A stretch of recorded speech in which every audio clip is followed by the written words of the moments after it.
At first, they look like us, but they are adapting. Now they can take any shape. Many size. Be careful and scan your surroundings. Because otherwise you...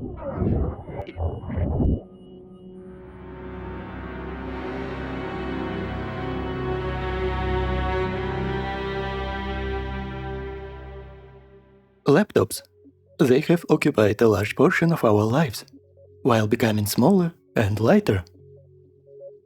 Among all of my surrounding, friends, family members, and some distant people, I know only one person who has a large desktop at home. More and more people are using laptops, and it becomes not only an entertainment device, but sort of necessity. Laptops are portable and easy to use, but some of them are bulky and heavy.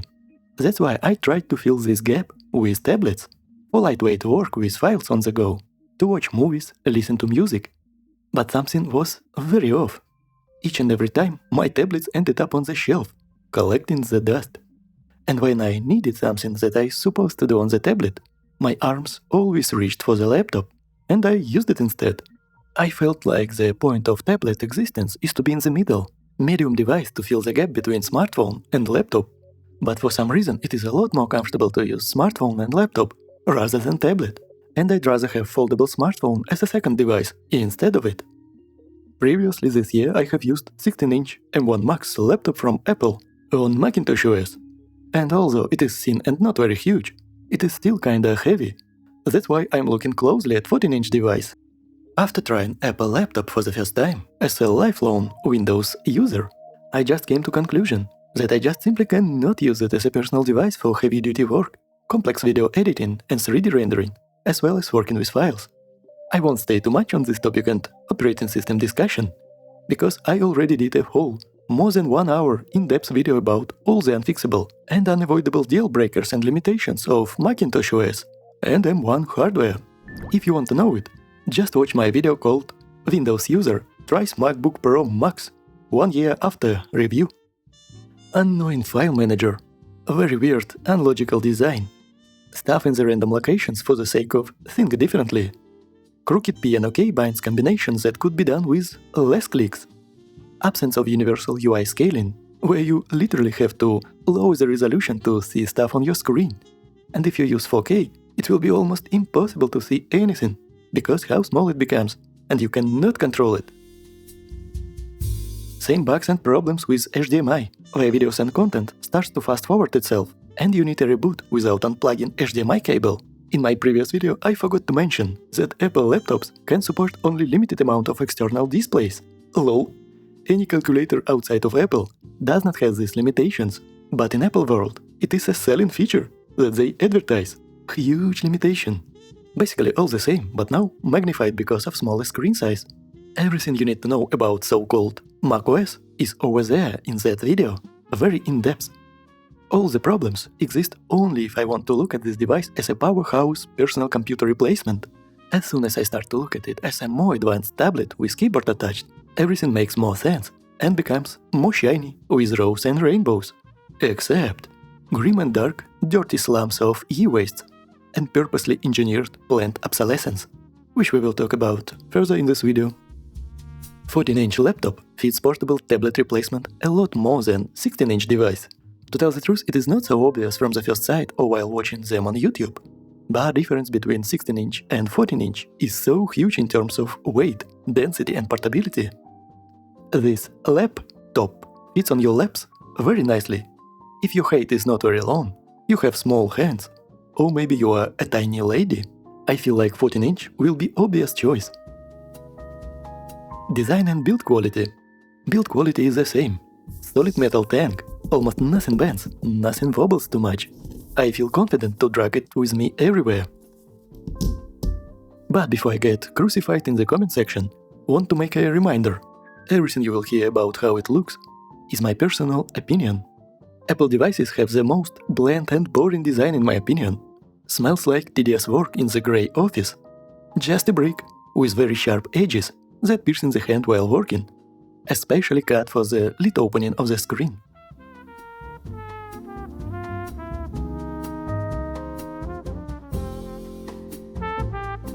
On the top of it we have this very ugly notch. On the 14-inch it is even more noticeable and large compared to 16-inch. Looks like it was chewed by construction pliers. Now, my friends, we will look at the image quality of this built-in web camera on this MacBook Pro M1 Pro. What a very nice, beautiful naming. Just in the very bad lighting condition in this room, just as it is. Just a basic toaster level. And we will compare it against just a basic piece of trash, Sony ZV-10 APS-C camera. How it will look like if you step up your webcam game, because you can easily attach these mirrorless cameras via USB Type-C or using capture card, for example, to film YouTube videos or during some Skype or Zoom meetings. Just a basic bad room lighting, so you can see for yourself. And here how it will look like if we step up our game and use studio light instead. Oh, MacBook. What is wrong with my face? Why am I looking like Donald Trump? This is exactly the reason why I absolutely hate to use Apple products for any video recording. Very weird HDR. With very orange, red and brown face. I'm looking exactly like on Sony ZV-10. But nothing even close to what Apple products produce.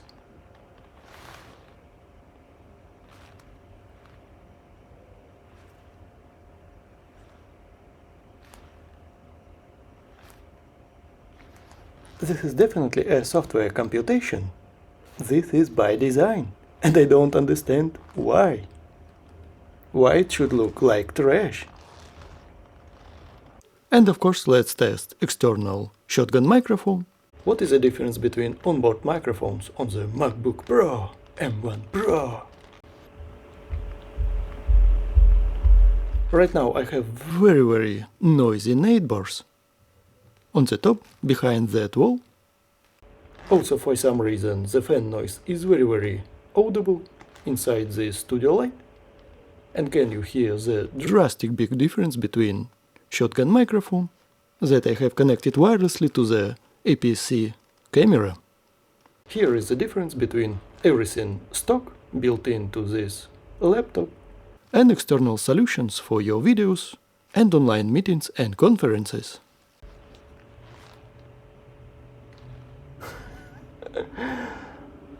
Those colors of the Apple just drives me insane.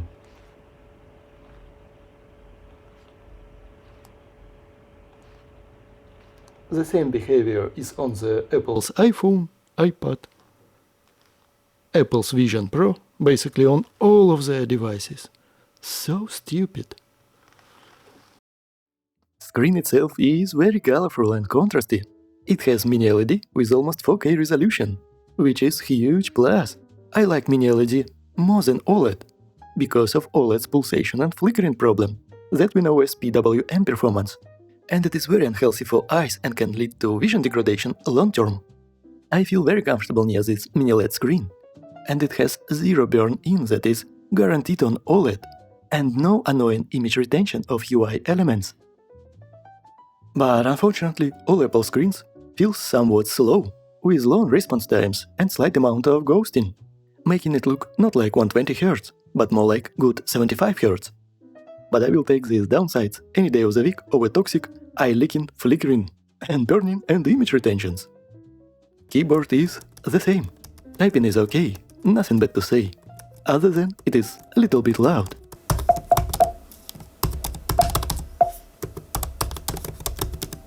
Keybinds are surprisingly for Apple are not that stupid as it could be, and I can reach for brightness controls with one hand.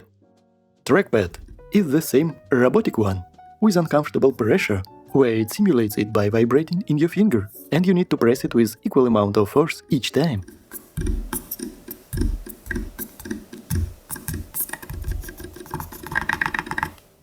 Oh, charging is very cool. It has the same MagSafe, the same very convenient and easy connection. Just throw the charger at dark room in the direction of the port, and it connects by itself.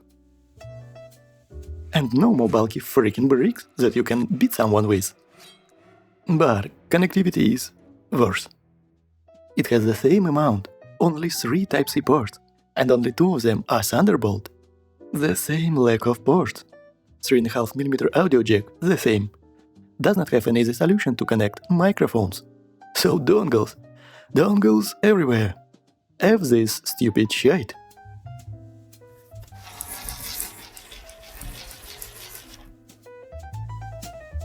But good to have full-size SD card slot. A bummer that it sticks out of the laptop. But hey, at least it is not micro SD. Zephyrus, I'm looking at you. Speakers and sound. Oh yeah.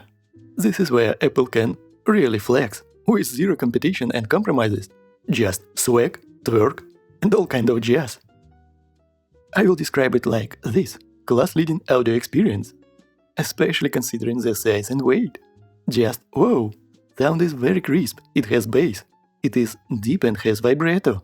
Of course I can say that it is not so loud as a larger device. You need to crank up the volume 10-15% to match 16-inch. But it is the comfortable volume anyway. 70+% are really too loud, so no problems at all here. A bummer that you cannot control the volume of different apps and windows out of the box. But I found a very lovely program that is called Sound Source. It fixes this inconvenience that I can forgive for that good audio quality. And not only that, but it gives you an ability to change EQ. For example, I really enjoyed acoustic preset. It makes already good sound even better. Loved it so much. And it is the only reason why I still debating to use this laptop as a powerful tablet replacement for watching movies and listening to music while on the go. Now, before we go any further, I want to mention the same situation that I talked in my full 1-hour in-depth video about Apple. So-called unified memory that is unchangeable and soldered SSD that is also unchangeable. It is made purposely to create a problem where using external hard drives is a pain, to sell us a solution, convenience of using hard drives internally, keeping our wallets and us hostage in this situation. If you want to have 1 terabyte, you need to pay a price of what fully-fledged, powerful mid-range phone should cost, $400. And maximum 8 teras of storage will rip you off for $2,200. For maximum amount of RAM and SSD space, you need to prepare one of your organs, or $3,200. The price of high-end, fully-fledged, top-of-the-line computer or laptop, or used car, just for the freaking memory. And listen to this pure circus clownery from Apple themselves. Comparing our memory to other systems' memory actually isn't equivalent. Actually, 8 gigabytes on an M3 MacBook Pro is probably analogous to 16 gigabytes on other systems. 8 gigs on Apple is 16 gigs on Windows. Less RAM is more RAM. So sweet lies. I would feel like I have complete zero self-respect if I buy 8 gigs in 2025 for any amount of money, not to tell about $1,000, $2,000. And it is very, very important, because I had lots of problems even on M1 Max with 32 gigs of memory, and here we have twice as low amount.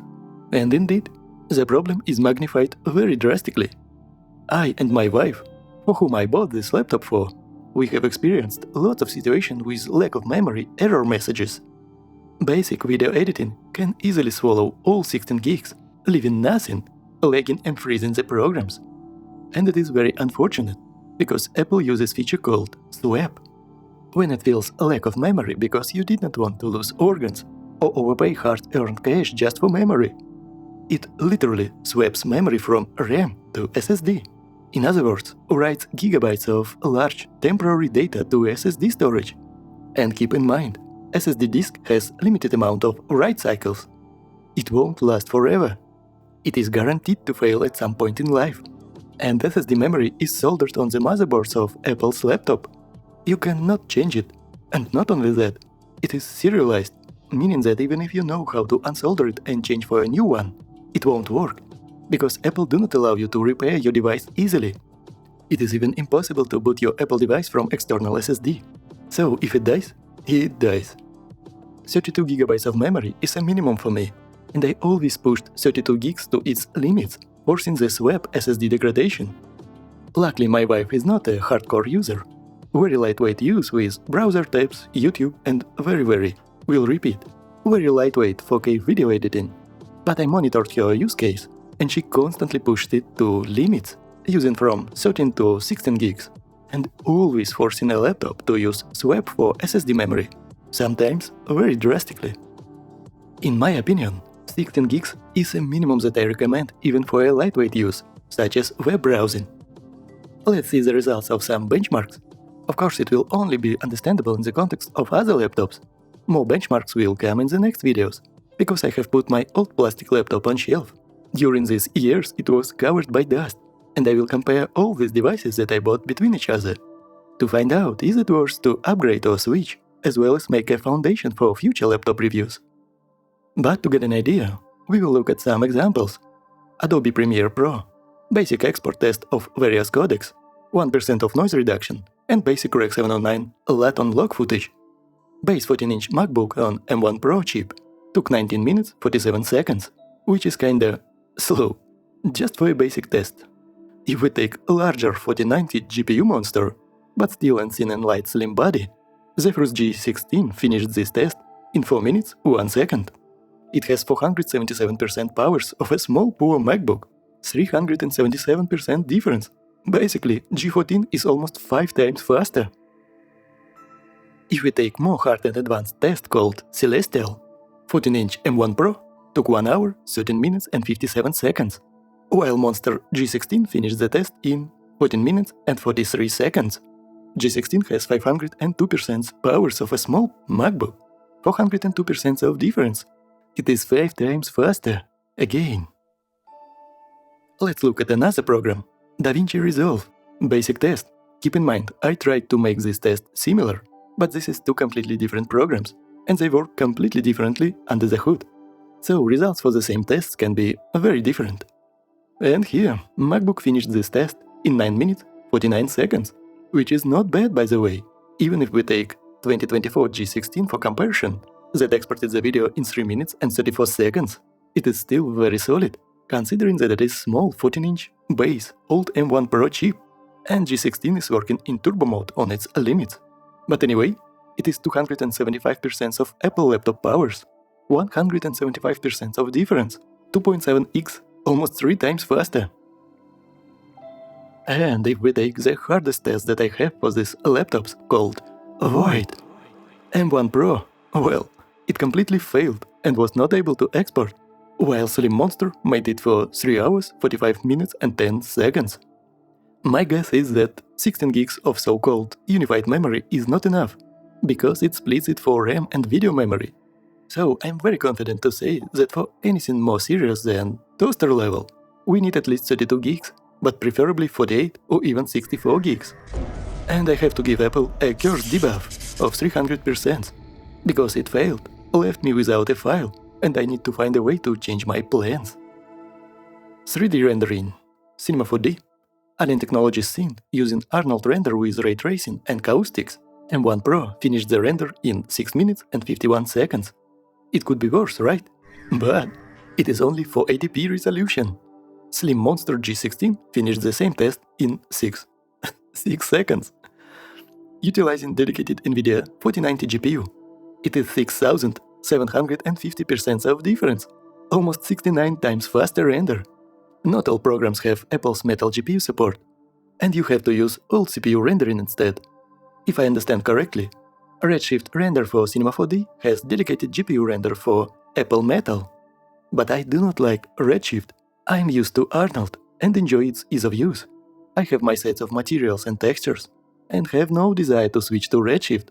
That's why you need to know beforehand. Does your favorite app has support on a hardware level? Because things can get out of hand fast. More advanced 16K resolution render will take, oh my, 128 hours, 42 minutes and 51 seconds. In other words, more than 5 days of wait time. Even more slim and more lightweight Zephyrus G14 on AMD CPU took 71 hours, 6 minutes and 4 seconds. 81% of difference. Next, of course we won't take this into consideration, because it is not completely fair. But just for the interest, the same G14 with 8 gigs of NVIDIA 4070 dedicated GPU render instead took 2 hours and 6 minutes. More than 6000% of difference, 61 times faster. In this unfair situation, poor little 14-inch M1 Pro has only slightly more than 1.5% of the G14 powers. And we can only guess what G16 with 4090 will be. But let's not humiliate M1 Pro for now. Again, we won't count it in the final numbers, but just keep in mind that not everything will have Apple's Metal GPU support. And if we take something that supports it, like Blender. Now let's test Monster Scene, that should show the performance of subsurface scattering in cycles render with 256 samples and ray tracing, now with more reasonable 8K resolution. M1 Pro 14 took 1 hour 54 minutes and 1 second, which is a lot more reasonable than 5 freaking days of wait time. Zephyrus G14 took 12 minutes and 7 seconds. Well, it has 941% of small Apple's powers, 841% of difference, almost 9.5 times. MacBook has only 10.6% of G14 powers. Ouch. And this is both dedicated GPU renders. So, if you absolutely cannot live without Apple and want to work in 3D, there is an absolute reason to look at M3, M4, or even rethink your laptop buying decision. Let's see raw photo editing. Capture One, an export of 144 raw photos of 24 megapixels. Pretty basic stuff. Usually photo editing software is more optimized for Apple devices. But here what made me a surprise face. Look, M1 Pro 14 finished the export in 2 minutes and 35 seconds, which is kinda not bad. But G16 with Intel Ultra CPU, for some odd reason, finished the test in 32 seconds. First time I thought that something is wrong. It just cannot be it. I tried to re-export, even tried on external SSD, but plus minus, I always get the same results, which is odd. If you have an Intel Ultra laptop and you are using it for photo editing, please confirm it. Because if it is so, it looks like magic. I need to look more into it. But now it has 484% of Apple's powers. 384% of difference, almost 5 times faster. By the way, hardware acceleration is on both devices. I won't make you bore any further. Dedicated, ultimate, nerdy, very umbra penumbra review with gazillion benchmarks will be in the full laptop battle. Subscribe not to miss it out, my friends. I will quickly mention gaming experience. And it is the same as what I mentioned in my full in-depth 1-hour MacBook Max review. But this time the problems basically doubled. List of natively supported games are so small. All other games you need to install through paid software, like Crossover, that filters the games through a translation layers, giving you very poor performance. FPS is very low, experience is very laggy, tons of stutters and freezes even on not demanding games.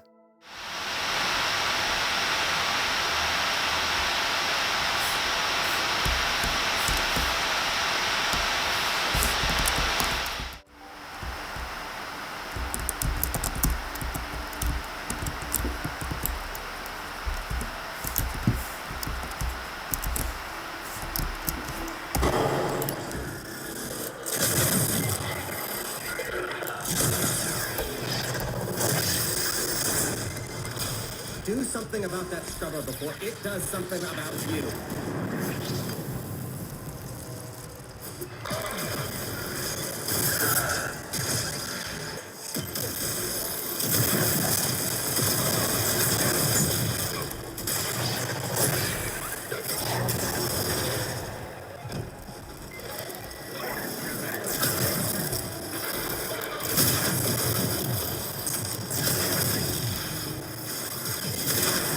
Nostalgia's distracted, I'm taking the opportunity to make some new acquisitions. Like this. My favorite games can be run even on calculators, like Heroes of Might and Magic 3 and 4, Half-Life 2, but on Apple it is so uncomfortable, and sometimes straight up unplayable, if you will be able to run it in the first place. Of course, it has something like World of Warcraft, if you are okay with playing woke, pay-to-earn money garbage. We crybaby, masculine men that's supposed to be leaders and kings of their people. But I think that playing on Windows is just a non-competition. It will have all games possible, new and retro ones. You do not have to think about anything. The whole world of digital entertainment is open for you. And I will place 800% Curse debuff, because it is double trouble for already existing 4 problems. And to tell the truth, it is infinite amount if we are talking about playing anything outside of natively supported games. Fan noise and temperatures. Being seen in light device, with smaller 14-inch size, I immediately felt more fan noise under heavy tasks and rendering, and it becomes more warm for the touch a lot faster. But I want to say that fan noise can be of 2 kinds. Blowing whooshy sound and high-pitch whistle sound, which is the most annoying type of noise that can drive you nuts.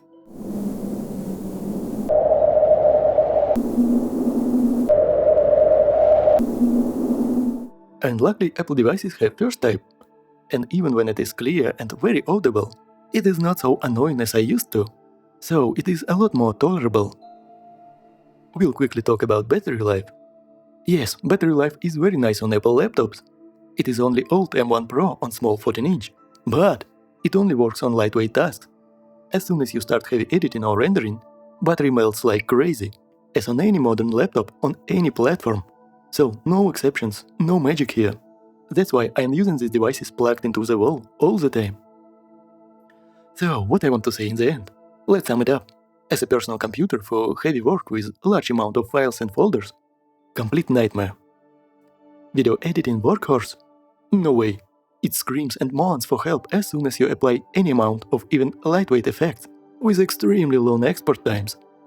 3D rendering? Better not to even try. Only if 480p is more than good enough for you. But if I look at it as a tablet, well, not bad, not bad. Here where it shines for me, very good display for watching movies. Class leading, best, without any competition audio performance with so nice speakers. Small and lightweight, can work for long for web browsing and easy tasks. Have built-in keyboard that is not flimsy as on a tablet, and you do not have to think about attaching and taking it with you, and also works as a stand and support. And I have to give it 2 separate final scores. First of all, as a portable computer, known today as quote, laptop. I feel it is beyond toaster level, not inspiring, annoying, with very bad output and performance. But as a tablet, I will give it solid human level, because of everything it gives for watching videos, listening to music, and quick, lightweight photo-video editing on the go. For me, it is the perfect tablet, but with some questionable, and to tell the truth, kinda criminal for humanity scam practices that belongs to the asylum and jail. No way I can support planned obsolescence and devices that are purposely maliciously designed to break. And with RAM and SSD storage price hostage, I am highly debating keeping Apple devices near me. But the destiny of exactly this 14-inch device depends solely on my wife. It is her laptop, and she kinda likes it. But as soon as any Windows laptop will bring the same audio experience with mini LED screen instead of freaking OLED, I will tyrannically and desperately change it for that device, even without second thought, in a heartbeat. But if you are an Apple fan and interested how it stacks up against M1 Max, I'm waiting you in the next video. Have a very cosmic day.